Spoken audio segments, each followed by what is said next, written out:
ধরুন আপনি একটা কোম্পানিতে কর্মরত আছেন, প্রতিদিনের মতো আপনি আজও কোম্পানিতে গিয়েছেন আপনার ডিউটির মাঝে আপনি জানতে পারলেন যে আপনাকে ফায়ার করা হয়েছে এবং আপনাকে বলা হয়েছে যে আজকে তোমার শেষ ডিউটি, তোমাকে কাল দেশে চলে যেতে হবে।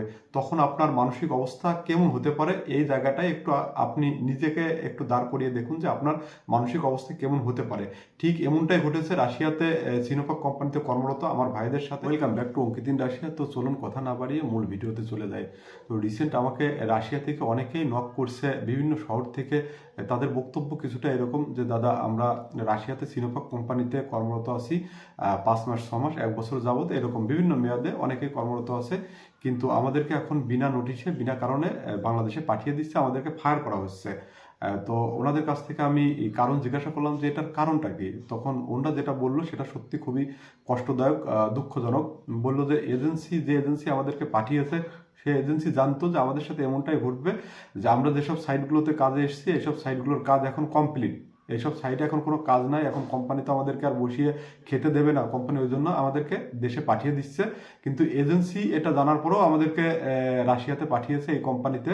এজেন্সি জানতো যে এরা যখন দেশে চলে আসবে তখন এরা বিভিন্ন কারণ দেখিয়ে এদের একটা ব্যবস্থা করা যাবে।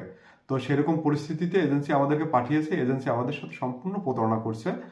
তখন আমি তাদের কাছ থেকে এজেন্সির ঠিকানা নিয়ে এজেন্সিতে নক করলাম, আমার সাথে কথা হলো। এজেন্সির এক ঊর্ধ্বতন কর্মকর্তা, তিনি তো প্রথমে পুরোপুরি অস্বীকার করলো।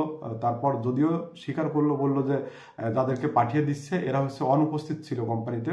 এরা দিনের পর দিন মাসের পর মাস অনুপস্থিত ছিল, এখন কোম্পানিতে এদেরকে বসিয়ে খেতে দেবে না, সেই জন্য এদেরকে পাঠিয়ে দিচ্ছে। তখন আমি ওনাকে একটা লিস্ট দিলাম, যে লিস্টে 100 জনের উপর এই 8 তারিখ, আজ 8 তারিখে তাদের টিকিট কনফার্ম, 100 জনের উপরে বাংলাদেশে পাঠিয়ে দেবে। তো তখন উনি বললো যে হ্যাঁ, তখন স্বীকার করছে যে হ্যাঁ, কিছু লোককে পাঠাচ্ছে তাদের পুয়ার অ্যাক্টিভিটির জন্য, তারা কাজ পারে না, কাজ কাম ভালো পারে না, ওই জন্য তাদেরকে পাঠিয়ে দেওয়া হচ্ছে।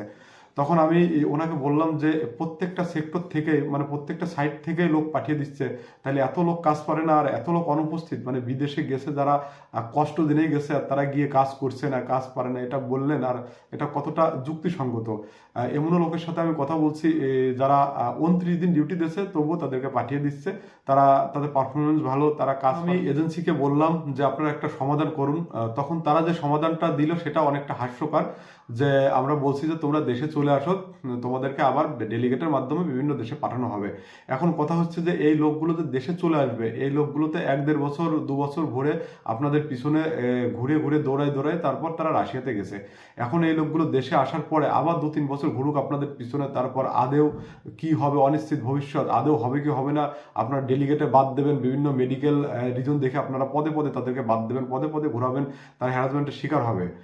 তো এটা তো এইভাবে, তো এটা একটা হাস্যকর সিস্টেম আপনারা যেটা বলছেন। তো তখন তিনি বললো যে এটা ছাড়া আমাদের কোনো অপশন নাই, আমরা তো বলেই দিছি।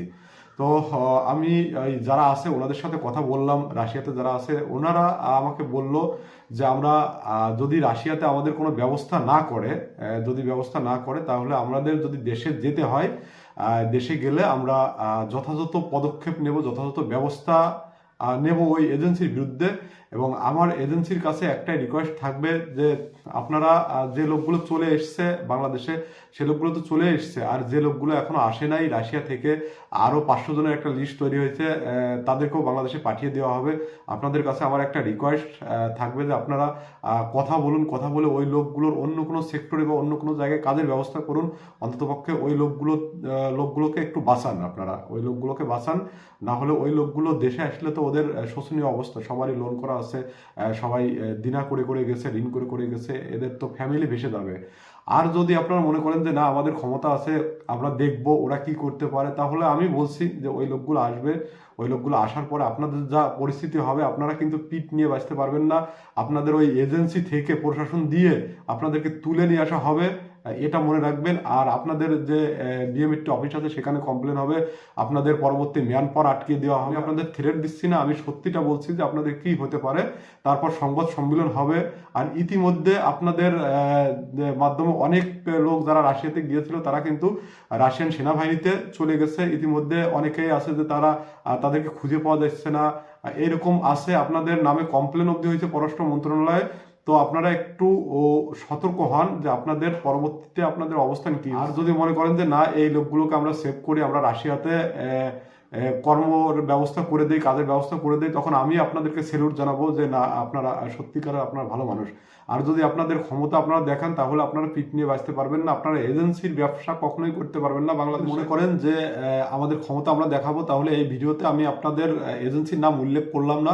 পরবর্তী ভিডিওতে আমি আপনাদের এজেন্সির লোকেশন, আপনাদের নাম, আপনাদের ফটো ধরে ধরে কিন্তু পরবর্তী ভিডিওতে আমি প্রকাশ করব। তো আশা করি আপনারা এটার একটা সুষ্ঠু পদক্ষেপ নেবেন বা সুষ্ঠু ব্যবস্থা করবেন।